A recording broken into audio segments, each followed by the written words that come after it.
Hey guys, welcome back to my channel. My name is Micah. This is Winston. You guys are rocking with us on Micah's Intellectual Corner. On today's episode, we are diving into some Armchair Historian. This is D-Day from the German perspective. If you have not checked out Armchair Historian, I definitely recommend them. I think I've been subscribed to them since their 200 or their 100,000 or 200,000 subscriber mark. So I know this is like one of the first history channels I've ever subscribed to. So without further ado, though, let's just go and get into it though. I think I've talked enough.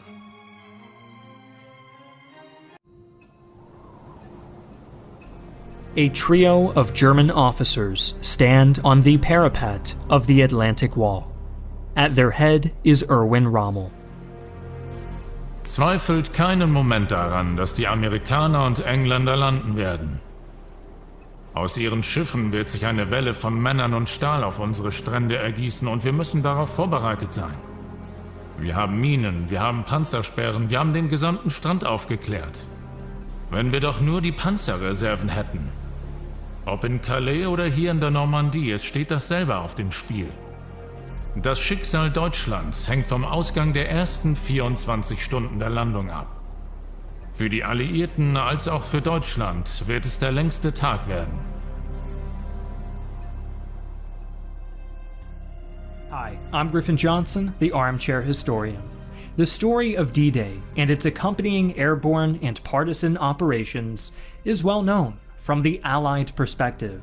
Yeah, and I feel like, obviously, if you know anything about World War II, do you know that, Rommel, if I'm not mistaken, was on, I think, the night right before D-Day, he was celebrating his wife's birthday, so he didn't think that it was going to happen. Hitler overslept, like way overslept. By the time he woke up, the beach has already been taken. And some other things like just some other things that happened. But also, if you know like some of the things like from the history videos that we've been doing, then you also know that most likely probably some oil and stuff in their oil reserves probably had a lot to do with the fact that they weren't comfortable with getting those Panthers onto the beach either. Along with the fact that they didn't want to go or do anything without Hitler's say so, and he was sleeping. So, but let's go and get back into it though. Perspective, but seldom is this critical juncture of the Second World War looked at through the eyes of those defending the Atlantic Wall. Seldom are the stories of individual German soldiers studied.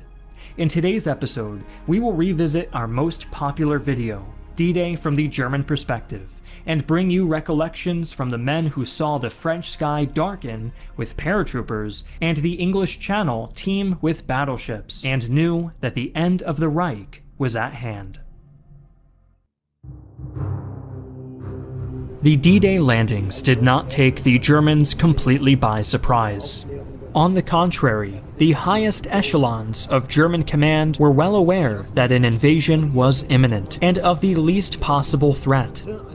The Führer was confident that the Atlantic Wall, stretching from the border of Spain to Norway, would not only repulse any Allied landing, but cause so many Commonwealth and American casualties that the Western Allies would lose their capacity to continue the war.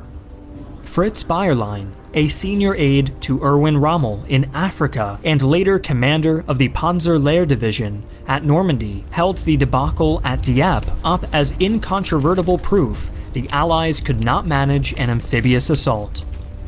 The series of successful Allied amphibious landings in Italy gave even Hitler pause, however, and he placed Rommel in charge of shoring up the defenses along the English Channel. Rommel's task was an enviable one. Concrete was at a premium, with the lion's share of Germany's supply going to the construction of hardened U-boat shelters per Hitler's direct orders. French laborers and Italian POWs were conscripted to improve the defenses. Turrets from captured French tanks were made into makeshift emplacements named Tobruks after a jury-rigged reinforced firing pit Italian soldiers had built with buried cement pipes in North Africa. And extensive minefields were laid. Perhaps Rommel's most ingenious inventions were the Rommelspart. Yeah, and I'm sure also, just the fact that obviously probably like 60 to 70%, and obviously I don't know, off the top of my head these numbers, but a huge percentage of their equipment is out east, obviously, and it's not even distributed out east accordingly. You know what I'm saying? Because obviously, as we know, what's his name? I forgot what his name is, but he's one of the German generals out there, the first ones before he gets sacked. But pretty much, he's one that who came over to when he was captured. He pretty much said that everything was Hitler's fault, and and pretty much whenever he was telling historians what happened over here in America, you know what I'm saying, he pretty much pinned everything on Hitler instead of himself. But pretty much, as we know, everything should have been concentrated in the south of you know what I'm saying, in the east, but it was all concentrated in the middle and in the north. And so a lot of their equipment and a lot of their stuff that they need, their oil, gas, all that stuff, isn't even in the different places that they even need it to be in, let alone enough for it to be spared for the Western invasion and stuff like that. So you know what I'm saying, it's just crazy to think about those people. Were the Rommelspargel, or Rommel's asparagus. Webs of metal wire strung along fields of short poles meant to shred gliders as they tried to land, alongside anti-ship mines placed into the beaches atop angled poles driven into the sand. But static defenses were only part of Rommel's strategy. Hitler and the High Command had become convinced the Allies would land at the easy-to-reach Pas-de-Calais. Operatives confirmed this loudly and often, falling for the Allied deception operation, Operation Fortitude. Rommel, for his part, began to shift his view toward an Allied landing at Normandy. The beaches were similar to the Italian shore, and the Allies would want to maximize their chances of success by striking on familiar ground. Regardless of where the Allies came, Rommel argued that the only way to beat them back was through defensive action on the beaches, meeting the Allies as they landed and denying them the opportunity to take even a centimeter of ground. Given the quality of the troops defending Normandy, this was far easier planned than executed. Normandy was... I mean, if you look at the positions of their defensive positions, they have a pretty good defensive position. You know what I'm saying? They have the high ground. They don't have the beach that they have to defend isn't that big, but you have to understand, you know what I'm saying, America and Canada and UK are throwing a lot of men at these guys. And obviously, you know what I'm saying, machine gun can't go forever. You know what I'm saying? I can't remember how the German machine guns are, but I know that they're some of the best in the world. But I know that like ours, our ones that we have today, our updated ones you have to change out the barrel every so often because they get so hot because you're shooting so much. You know what I'm saying? So there's interruptions in these, in this killing field, this kill zone. So that's how, obviously you end up being overtook, but it's a pretty good defensive position if you really look at it. It's far easier planned than executed. Normandy was the responsibility of the 7th Army, whose units in the area were, to put it mildly, of mixed quality. Promising recruits were siphoned off by SS, Fallschirmjäger, or Panzer recruiters, leaving a contingent of unfit or unremarkable men. Among the defenders of Normandy were the so-called ear and stomach battalions, composed of soldiers convalescing from combat wounds to their abdomens, or who were experiencing hearing loss, and Osttruppen, foreign auxiliaries from conquered lands forced to fight for the Reich, including...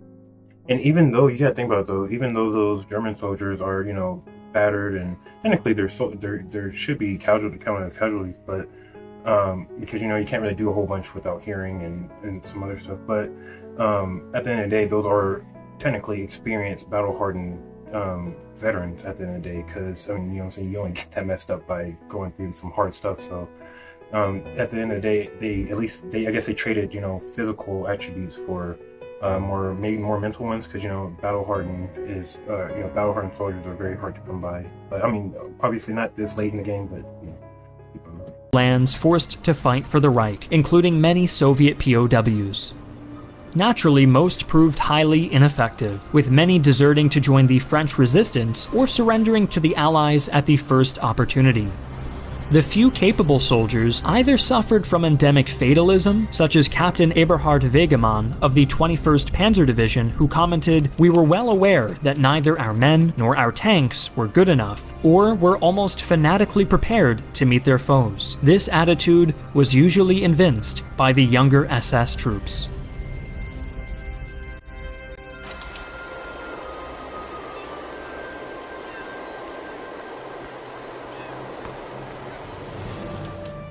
As June 5th crept into June 6th, the Kriegsmarine pulled patrols from the English Channel. German meteorologists had declared the weather unsuitable for an invasion through June 10th. There was, scientifically speaking, no chance of a landing. Rommel took these assurances as an opportunity to go on leave, returning to Germany to celebrate his wife's birthday and arrange an audience with Hitler to request additional panzers along the wall. Friedrich Dollmann, commander of the 7th Army, ordered a command post drill for his officers on June 6th. The evening was shaping up to be a quiet affair, and the Germans began preparing for the next day's routine, until Allied bombs began falling. This itself was not unusual, as the Allies had launched near-continuous runs against the Germans for some time, but this raid was an overture to Operation Overlord. As sentries fought off, Which, if I'm not mistaken, what was it, at Omaha? If I'm not mistaken, the Allied bombardment that was supposed to break up a lot of the whatchamacallit there, obviously, I'm sure a lot of us know this, who have been watching, a lot of these historical videos and stuff like that. But if you don't, a lot of those bombardments and a lot of that artillery that was supposed to break up a lot of that German defenses didn't hit nothing. And just like I guess you can say, just like in the Battle of the Somme, except it was our turn, we just, it was kind of a massacre. I mean, if I'm not mistaken, the very first day on the beachhead, we lost more men than the entire, however, 13 years in Afghanistan.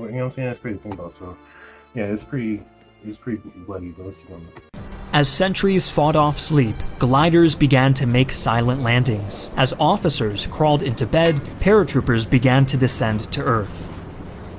Bewildered German commanders found enemies literally raining down on their heads and desperately rang to their superiors or assembled cells of ad hoc resistance. Lieutenant General Josef Reicher, commander of the 711th Infantry Division, recalled a night of drinking in the officers' mess ending in combat. The inebriated officer, pistol in hand, stumbled out into the night to find British paratroopers raining down on the 711th's command post. Reicher and his men were able to fend off the assault, and the still drunk general desperately rang to his superiors to announce the beginning of the Allied invasion. In the American landing zones, Lieutenant General Wilhelm Fahly, commander of the 91st Luftlandedivision, Division, was ambushed and killed by the 82nd Airborne just behind his headquarters near Saulmain-Iglay. Yeah, as I was saying, I was going to say this a little bit earlier, but if you don't know, the paratroopers who were landing were 82nd Airborne and 101st Airborne, which is where those two get their, legendary status and all that good stuff, but that's fine. Iglay. Other Germans proved less willing to give battle. Rainer Hartmetz, a soldier serving near Normandy, rushed to his command post to find his officers gripped by battle shock. Two men were simply catatonic, while Rainer's company commander was sprawled drunkenly in a foxhole. Every time a runner brought news from the front line, the commander would idly threaten to execute anyone who returned to the scene of the action.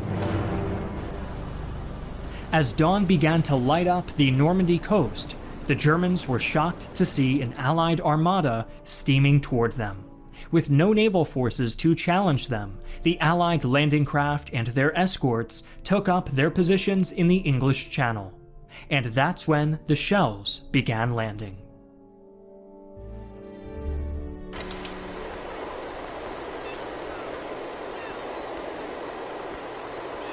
Yeah, and obviously there were still U-boats out there in the Atlantic, doing their thing. But by this time, they couldn't do anything. The Enigma code had been broken already, and by this time the carriers and all that stuff could probably spot them from a mile away. So there's really nothing they could do at this point.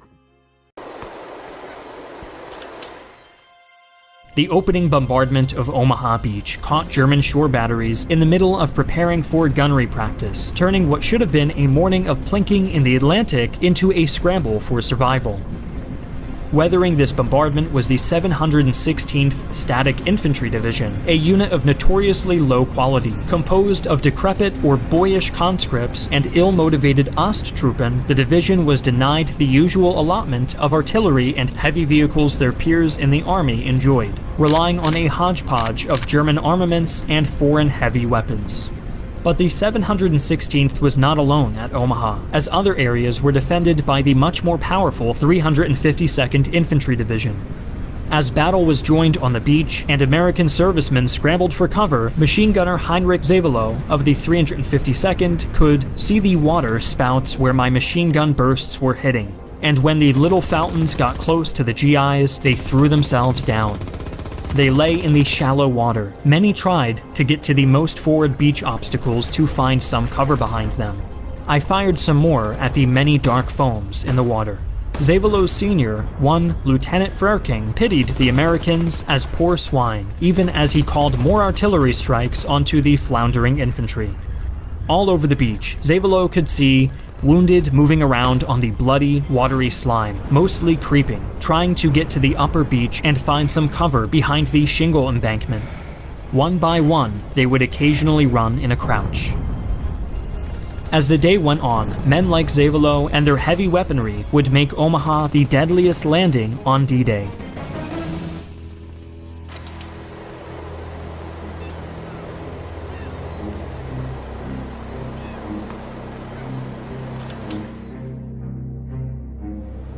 The 716th Division at Sword Beach was a sorry affair. The overstretched Germans were severely lacking in air support or completed fortifications, and had utterly failed to coordinate with coastal artillery in their sector. The area teemed with vacation homes and coastal settlements, and save for some emplacements in the sand dunes and a handful of beach obstacles, was largely undeveloped. The individual soldiers were also of low quality, with Lieutenant Karl Haida bemoaning the condition of his division's officers.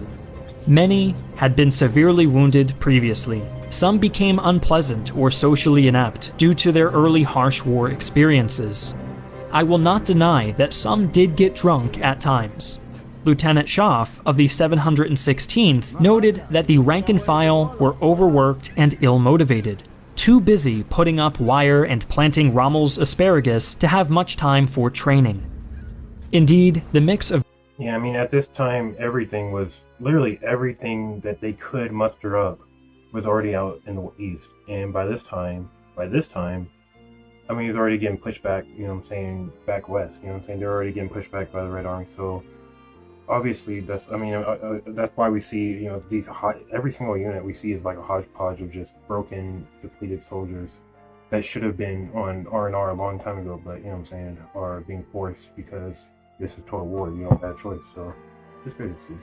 The mix of Germans and Osttruppen defending Sword Beach routinely evinced a lack of care, as artilleryman Hans Glaub describes his fellow gunners failing to keep their pieces clean.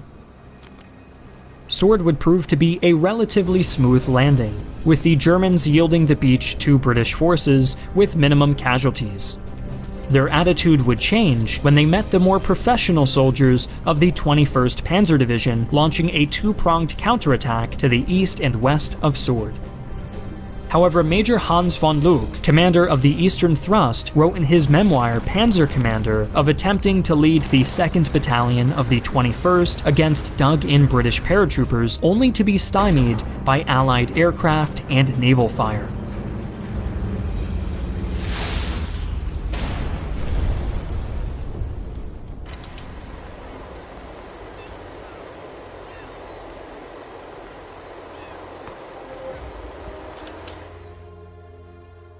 The German defense at Utah Beach was compromised by the airborne operations.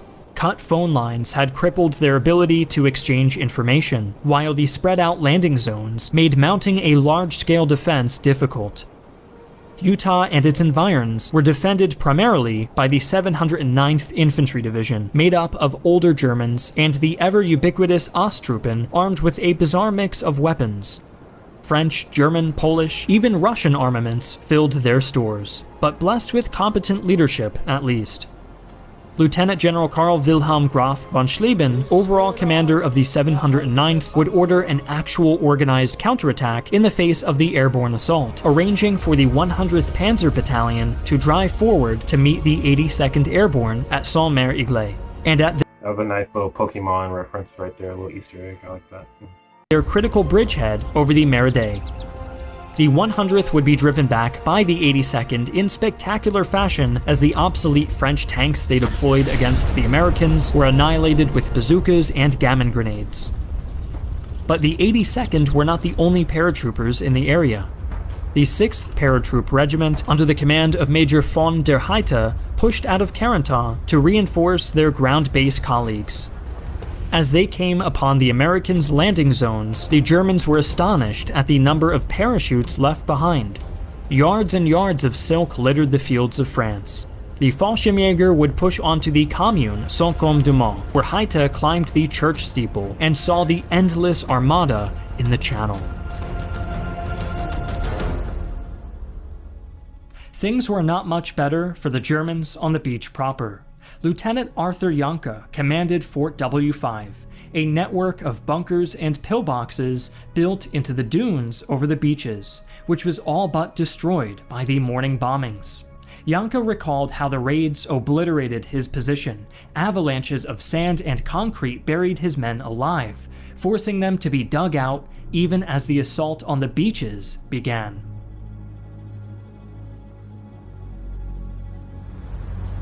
Spotting the American landing craft, Janke ordered what men he could rally to dig in, and ordered a dispatch rider to make for the nearest artillery battery to shell the beach. Janke's rider would be intercepted by American paratroopers. There was little Janke and his men could do as the landings began in earnest, with men and floating tanks fighting their way through the surf and straight toward the ruins of W5. A blast knocked Janke to the ground, and as his eyes fought to focus and the ringing in his ears subsided, he looked up through his skewed spectacles to see an American infantryman standing over him. Hey, and then I don't know if you guys see the patch on his left arm or whatever, but that was the other freaking unit that was in the 4th ID. That's their patch. So 4th ID and 101st. Good stuff. Good history.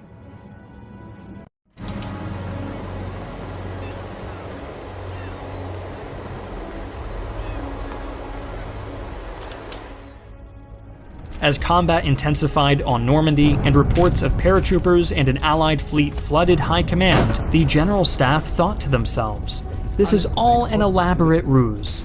The General Staff passed this thought around as Hitler slept in. As more and more Allied troops and heavy equipment began making their way onto the beaches, Hitler finally rolled out of bed to be met with word of the invasion of France. The Führer could not have been happier. Hitler declared again that the Atlantic Wall would throw the Allies back, and he eagerly anticipated following up the inevitable failure of the Normandy landings by raining V-1 bombs on London. The Western armies would be ground into the sands of France, and the seat of his hated British enemies would be blown to smithereens by superior German weaponry. But as the day dragged on, and the Allies began to gain ground, the frontline commanders flooded High Command with requests for support, requests to do. Yeah, because if they would have had those Panzers, they probably would have been able to like pretty much just annihilate a crap ton of freaking more soldiers than they initially really did. Because I think a lot of our initially a lot of our heavy tanks and equipment and stuff like that just fell off into the sea and was lost. So it was just a bunch of infantrymen up there just trying to survive. So if they would have met the tanks, they probably would have been obliterated. But again, it wasn't going to happen because they could barely get tanks out to the east. They could barely get the oil needed for those tanks out to the east, let alone paying for this stuff. So it's just one of those things where it's just you gotta do with what you got pretty much. Something to prevent their positions from being overrun. The beacons of Normandy were lit, but High Command would not answer the call for aid. Hitler, the only man on Earth who could release the panzers, would continue to insist that the Allies could and should be thrown back on the shore.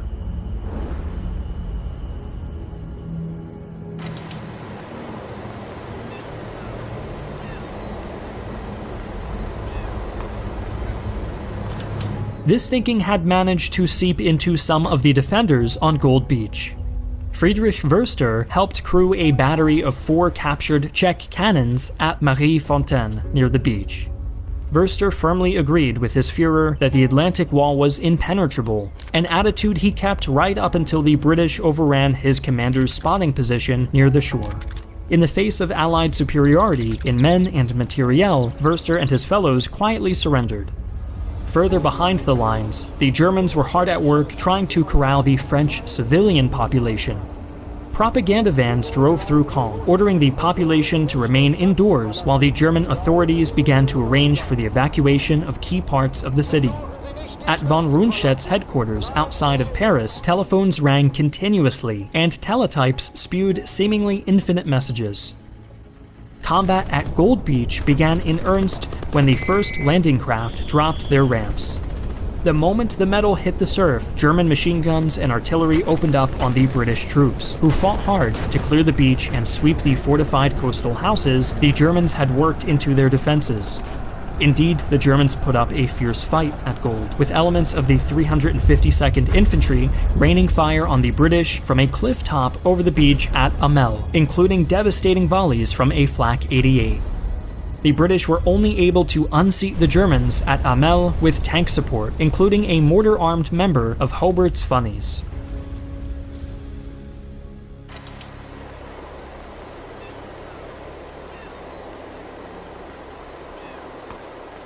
Elements of the 12th SS Division spotted the invasion fleet anchored off of Juno Beach in the early morning hours. Lieutenant Peter Hansmann of the 12th recalled being awoken by his NCO in charge, shaking my shoulders. Herr Leutnant, the invasion has started.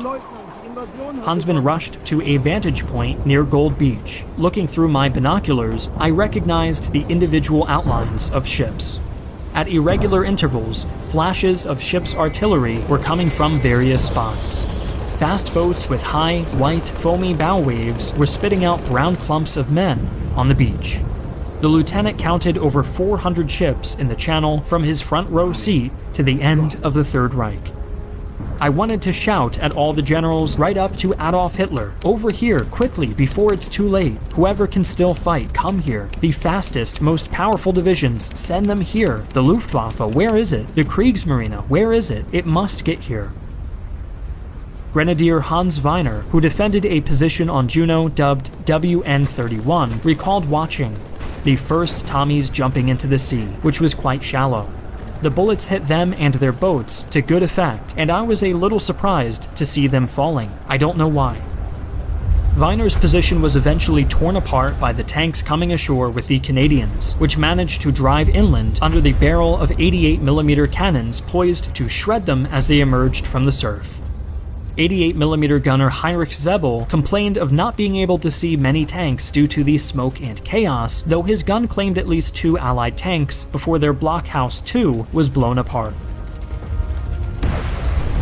The Germans provided a much tougher obstacle for their foes at the Tailleville Chateau, roughly 1 mile or 1.5 kilometers inland.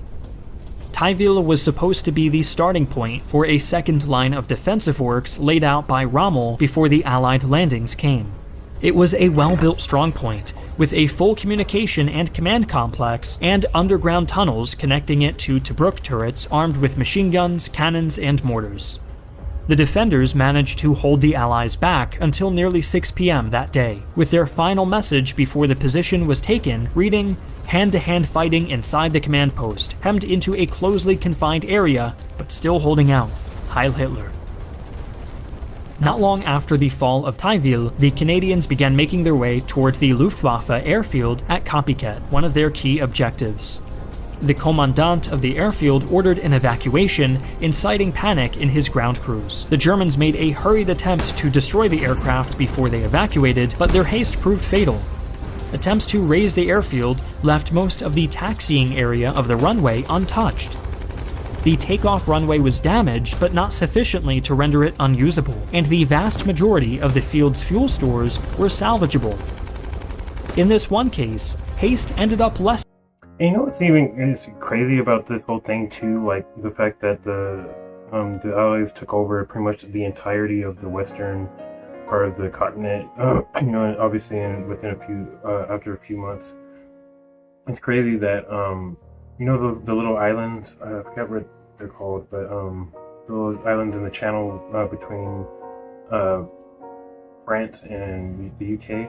They didn't bother to deal with those, and they still had German soldiers on there. I think 6 months after D-Day. Like that's how long, or that's just like they didn't. It's either they didn't care or they just, you know what I'm saying, they're like, yeah, we'll deal with those later. But let's get this. Obviously, let's get the main chunk first. But you know what I'm saying. It's just think it's so funny that, you know what I'm saying, they just pretty much got to chill there for another 6 months. Pretty much. That was funny. Haste ended up lessening waste.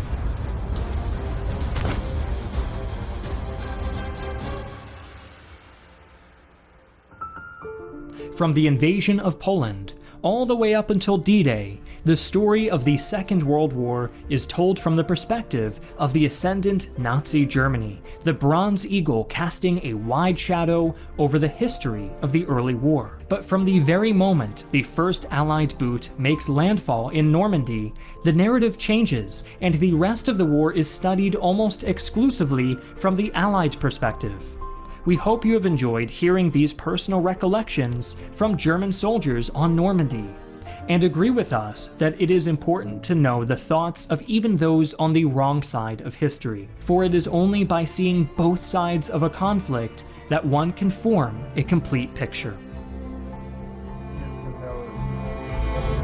That was very well said, and again, go ahead and if you guys haven't, go check out Armchair Historian with Griffin Johnson. He's a very great storyteller, and personally, like I said, I love their channel. But again, there's still a whole bunch of stuff that obviously can't be fit into a 24-minute video that really would paint a really big picture. Like again, the fact that Germany just did not have that oil to do a lot of stuff that, you know, they couldn't do in this video. Like I'm sure a lot of people are thinking to themselves, like, why didn't Hitler, you know, do the Panzers? Well, it's probably because he didn't have the oil for those Panzers. Like he needed for that to be out east, because there's a huge freaking monster going out in the Red Army coming, you know, towards him. So he needed that. So I mean, that paints the picture a little bit further. But in any case, thank you guys again for joining me on another episode of Mike's Intellectual Corner. If you guys liked the episode, don't forget to like, comment, subscribe. See you guys when I see you. I'm out.